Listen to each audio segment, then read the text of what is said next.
Hello class ninth. कैसे हैं आप सब बच्चों। आशा करती हूँ आप सभी अपने घरों में सुरक्षित होंगे।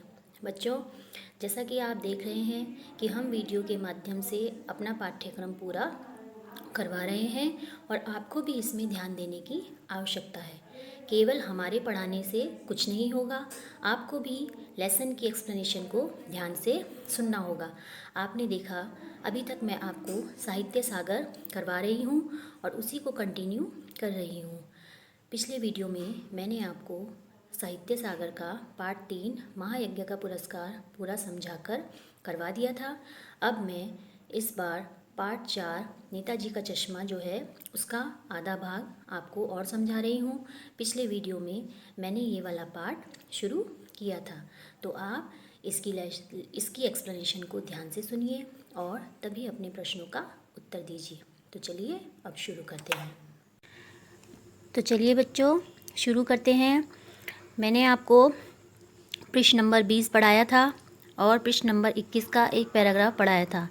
अब हम देखेंगे पेज नंबर 21 पर सेकंड पैराग्राफ। आपने पढ़ा कि ये चैप्टर जो है नेताजी का चश्मा, कहानी में कहानीकार एक सामान्य नागरिक कैप्टन चश्मे वाले के माध्यम से करोड़ों नागरिकों के योगदान की चर्चा कर रहे हैं। तो थोड़ा सा बता देती हूँ। हालदार साहब को हर 15वें दिन कंपनी के काम से उस कस्बे से गुजरना पड़ता था, जो बहुत बड़ा नहीं था। इसी कस्बे की नगर पालिका के किसी उत्साही बोर्ड या प्रशासनिक अधिकारी ने एक बार मुख्य बाजार के चौराहे पर नेताजी सुभाष चंद्र बोस की मूर्ति लगवा दी। मूर्ति संगमरमर की थी तथा जिसे कस्बे के इकलौते ड्राइंग मास्टर ने बनाया था। मूर्ति सुंदर थी तथा फौजी वर्दी में थी। केवल एक बात की ही कमी थी कि संगमरमर की नेताजी की मूर्ति की आंखों पर चश्मा जो था वो संगमरमर का नहीं था, बल्कि सचमुच के चश्मे का चौड़ा काला फ्रेम था। तो इतना हमने पढ़ा था। अब हम देखेंगे पेज नंबर 21 पर सेकंड पैराग्राफ। जीप जो है कस्बा छोड़कर आगे बढ़ गई। हालदार साहब की जो जीप थी वो कस्बा छोड़कर आगे बढ़ गई। तब भी हालदार साहब इस मूर्ति के बारे में ही सोचते रहे और अंत में इस निष्कर्ष पर पहुँचे, इस रिजल्ट पर पहुँचे वो कि कुल मिलाकर कस्बे के नागरिकों का यह प्रयास सराहनीय ही कहा जाना चाहिए। महत्व मूर्ति के रंग रूप या कद का नहीं, उस भावना का है, वरना तो देशभक्ति भी आजकल मजाक की चीज़ होती जा रही है। उनका सोचना ये था कि उस भावना का महत्व है जो जिस व्यक्ति ने इस मूर्ति की आंखों पर ये चश्मा लगाया है, क्योंकि उसे पता था कि नेताजी जो हैं वो चश्मा पहनते थे। तो मूर्ति में कमी क्या थी कि चश्मा नहीं था, इसलिए उन्होंने सुभाष चंद्र बोस की मूर्ति पर यह चश्मा लगा दिया था। उस व्यक्ति ने जिसने भी लगाया था। तो हालदार साहब का यह सोचना था कि उसका यह प्रयास जो है वो सराहनीय ही कहा जाना चाहिए कि उसके मन में इतनी देशभक्ति तो है कि उसने चश्मा पहना दिया, वरना आजकल जो है देशभक्ति मजाक की चीज़ होती जा रही है। नेक्स्ट पैराग्राफ देखिए। दूसरी बार जब हालदार साहब उधर से गुजरे तो उन्हें मूर्ति में कुछ अंतर दिखाई दिया। जब वो दूसरी बार गुजरे तो उन्हें मूर्ति में थोड़ा सा डिफरेंस दिखाई दिया। ध्यान से देखा तो पाया कि चश्मा दूसरा है। पहले तो क्या था, दूसरा चश्मा लगा था उस मूर्ति की आंख पर, लेकिन जब अब उन्होंने देखा तो चश्मा दूसरा था, मतलब चेंज हो गया था चश्मा। पहले मोटे फ्रेम वाला चौकोर चश्मा था और अब तार के फ्रेम वाला गोल चश्मा है। पहले है मोटे फ्रेम वाला चौकोर चश्मा था और अब जो है तार किसी ने बदल के तार के फ्रेम वाला गोल चश्मा लगा दिया था। हालदार साहब का कौतुक और बढ़ा। कौतुक मतलब उनकी हैरानी जो है वो और बढ़ गई। वाह भाई, क्या आइडिया है। मूर्ति कपड़े नहीं बदल सकती लेकिन चश्मा तो बदल ही सकती है। उन्होंने सोचा कि ये भी बड़ा अच्छा आइडिया है कि मूर्ति जो है वो कपड़े तो चेंज नहीं कर सकती लेकिन चश्मा तो बदल ही सकती है। तीसरी बार फिर नया चश्मा था। जब वो तीसरी बार गुजरे तो फिर नया चश्मा था। हालदार साहब को आदत पड़ गई हर बार कस्बे से गुजरते समय चौराहे पर रुकना, पान खाना और मूर्ति को ध्यान से देखना। एक बार जब कौतूहल दुर्दमनीय हो उठा तो पान वाले से पूछ लिया। जब उनका जो है दुर्दमनीय मतलब जैसे दबाना कठिन हो अपने अंदर, ऐसी जिज्ञासा उनके अंदर जाग उठी कि वो रोक नहीं पाए अपने आप को। जब उन्होंने 2-3 बार देखा कि चश्मा तो बार बार चेंज हो जाता है, तो जहाँ वो पान खाने के लिए रुकते थे उन्होंने पान वाले से पूछ ही लिया, क्यों भाई, क्या बात है, यह तुम्हारे नेताजी का चश्मा हर बार बदल कैसे जाता है, पूछा उन्होंने पान वाले से। पान वाले खुद के मुंह में एक पान ठूसा हुआ था। पान वाले ने जो है अपने मुंह में खुद ही पान खा रहा था। वह एक काला मोटा और खुशमिजाज आदमी था। हवलदार साहब का प्रश्न सुनकर वह आंखों ही आंखों में हंसा।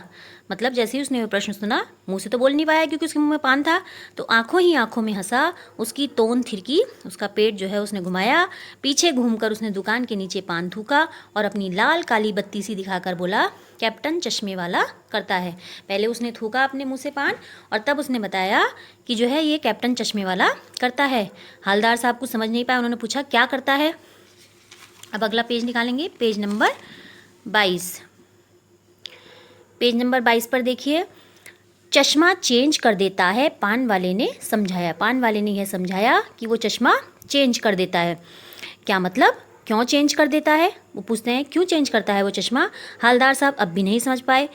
वो बताता है पान वाला, कोई गिराक आ गया समझो, उसको चौड़े चौखट चाहिए। मतलब वो अगर कोई उसका ग्राहक आ जाता, कोई कस्टमर आ जाता था कैप्टन चश्मे वाले का, और उसको अगर चौड़े चौखट मतलब चौड़े फ्रेम वाला चश्मा चाहिए, तो कैप्टन किधर से लाएगा, वो कहाँ से लाता?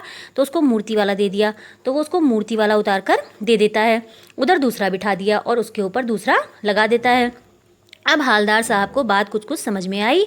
एक चश्मे वाला है जिसका नाम कैप्टन है, उसे नेताजी की बगैर चश्मे वाली मूर्ति बुरी लगती है, बल्कि आहत करती है। मानो, आहत मतलब उसके मन को पीड़ा पहुंचाती है। मानो चश्मे के बगैर नेताजी को असुविधा हो रही हो। मतलब उसका सोचना ये है कि चश्मे के बगैर जो है नेताजी कंफर्टेबल महसूस नहीं कर रहे हैं, इसलिए वह अपनी छोटी सी दुकान में उपलब्ध गिने चुने फ्रेमों में से एक नेताजी की मूर्ति पर फिट कर देते हैं। लेकिन जब कोई ग्राहक आता है, उसका कोई कस्टमर आता है और उसे वैसे ही फ्रेम की दरकार होती है, उसे वैसा ही फ्रेम चाहिए होता है चश्मे का। दरकार मतलब ज़रूरत होती है, जैसा मूर्ति पर लगा है। तो कैप्टन चश्मे वाला मूर्ति पर लगा फ्रेम संभवतः नेताजी से क्षमा मांगते हुए लाकर ग्राहक को दे देता है और बाद में नेताजी को दूसरा फ्रेम लौटा देता है। वाह भाई, खूब, क्या आइडिया है। मतलब ये हवलदार साहब ने पान वाले की बात सुनकर खुद ही आइडिया लगाया कि ऐसी ऐसी बात है। लेकिन भाई एक बात अभी भी समझ में नहीं आई। हवलदार साहब ने पान वाले से फिर पूछा, लेकिन वो कहने लगे कि मुझे एक बात अभी भी समझ में नहीं आई। उन्होंने दोबारा पान वाले से क्वेश्चन किया, नेताजी का ओरिजिनल चश्मा कहाँ गया? कि नेताजी की आंख का जो ओरिजिनल चश्मा था वो कहाँ गया, जो रियल चश्मा था वो कहाँ गया? पान वाला अब तक दूसरा पान मुंह में ठूस चुका था। दोपहर का समय था, दुकान पर भीड़ भाड़ अधिक नहीं थी। वह फिर आंखों ही आंखों में हंसा। उसने फिर आंखों ही आंखों में वो हंसा। उसकी तोन थिरकी, कत्थे की डंडी फेंक, पान का जो पत्ता होता है उसे मतलब जिसमें वो मसाला वगैरह भरते हैं, उसकी कत्थे की डंडी फेंक।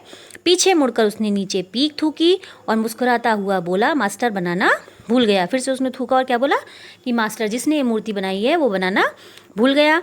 पान वाले के लिए यह एक मज़ेदार बात थी, लेकिन हवलदार साहब के लिए चकित और द्रवित करने वाली। पान वाले के लिए तो एक मजाक करने वाली बात थी, लेकिन हवलदार साहब इससे चौंक गए और द्रवित करने वाली मतलब यह बात उनके हृदय को छू गई।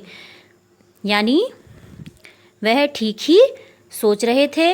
मूर्ति के नीचे लिखा मूर्तिकार मास्टर मोतीलाल वाकई कस्बे का अध्यापक था। यानी कि वो कहते हैं कि वो ठीक ही सोच रहे थे कि मूर्ति के नीचे जो लिखा था मूर्तिकार मास्टर मोतीलाल, वो वाकई कस्बे का टीचर था, गांव का टीचर था। बेचारे ने महीने भर में मूर्ति बनाकर पटक देने का वादा कर दिया होगा, बना भी ली होगी, लेकिन पत्थर में पारदर्शी चश्मा कैसे बनाया जाए कांच वाला, यह तय नहीं कर पाया होगा। मतलब वो लोकल ही कलाकार था तो उसने मूर्ति किसी तरह बना ली होगी, लेकिन वो पत्थर में पारदर्शी चश्मा कैसे बनाए, पत्थर के ऊपर पारदर्शी मतलब ट्रांसपेरेंट चश्मा कैसे बनाए, कांच वाला कैसे बनाए, यह वो तय नहीं कर पाया होगा। मतलब उसको आया नहीं होगा, या कोशिश की होगी और असफल रहा होगा। मतलब उसने प्रयास किया होगा लेकिन वो बना नहीं पाया, या बनाते बनाते कुछ और बारीकी के चक्कर में चश्मा टूट गया होगा, या पत्थर का चश्मा अलग से बनाकर फिट किया होगा और वह निकल गया होगा। उफ, यह सोच सोचकर उनके सर में दर्द हो जाता है। वो कहते हैं पता नहीं क्या बात है, क्या हुआ होगा। वो अपना आइडिया लगाते रहते हैं।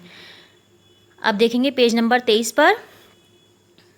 देखो बच्चों, हवलदार साहब को यह सब कुछ बड़ा विचित्र और कौतुक भरा लग रहा था। जितना भी उन्होंने सुना था उनको बड़ा ही विचित्र लग रहा था यह सब कुछ। इन्हीं ख्यालों में खोए खोए पान के पैसे चुकाकर चश्मे वाले की देशभक्ति के समक्ष नतमस्तक होते हुए वह जीप की तरफ चले। उन्होंने पान के पैसे चुकाए और चश्मे वाले की देशभक्ति के बारे में सोच सोचकर वो खुश होते हुए जीप की तरफ गए। फिर रुके, पीछे मुड़े और पान वाले के पास जाकर पूछा, क्या कैप्टन चश्मे वाला नेताजी का साथी है या आज़ाद हिंद फौज का भूतपूर्व सिपाही? जैसे ही वो आगे चले फिर उन्होंने पीछे मुड़कर एक बार पान वाले से पूछा, क्या वो कोई नेताजी का दोस्त है या फिर आज़ाद हिंद फौज जो जिसका गठन सुभाष चंद्र बोस ने किया था उसका कोई भूतपूर्व सिपाही है? तो बच्चों आज हम इतना ही रखेंगे। इसी के अकॉर्डिंग मैं आपको गद्यांश दूंगी और आप उसके प्रश्नोत्तर समझकर करिएगा। फिर भी समझ में ना आए तो एक बार फिर से इस एक्सप्लेनेशन को सुनिए, अपने आप पढ़िए चैप्टर को और तब आंसर दीजिए। तो ठीक है बच्चों, अब नेक्स्ट पार्ट जो है मैं आपको अगले वीडियो में पढ़ाऊँगी। बाय।